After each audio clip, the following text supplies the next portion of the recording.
الحمد لله ذي العز والجود والكبرياء، والصلاة والسلام على سيد الرسل وخاتم الأنبياء،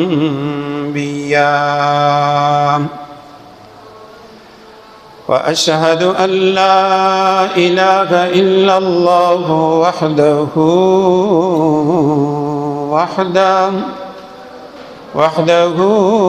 لا شريك له ولا وزير له ولا مشير له، لا مثل له ولا مثال له. وأشهد أن سيدنا وسندنا وحبيب ربنا وطبيب قلوبنا محمدا عبده ورسوله. أما بعد، فقد قال الله تبارك وتعالى في كلامه المجيد وفرقان الحميد: فانكحوا ما طاب لكم من النساء مثنى وثلاث ورباع. وقال الله تبارك وتعالى في مقام آخر: وأنكحوا الأيام منكم والصالحين من عبادكم وإمائكم إن يكونوا فقراء يغنيهم الله من فضله. وقال النبي الكريم صلى الله عليه وسلم: أعلنوا النكاح واجعلوه في المساجد. صدق الله العظيم وصدق رسوله النبي الأمي الصادق الأمين، ونحن على ذلك لمن الشاهدين والشاكرين، والحمد لله رب العالمين. فوق النبيين في خلق وفي خلق، ولم يدانوه في علم ولا كرم، منزه عن شريك في محاسنه، فجوهر الحسن فيه غير منقسم، فمبلغ العلم فيه أنه بشر وأنه خير خلق الله كلهم. إن الله وملائكته يصلون على النبي يا أيها الذين آمنوا صلوا عليه وسلموا تسلیما.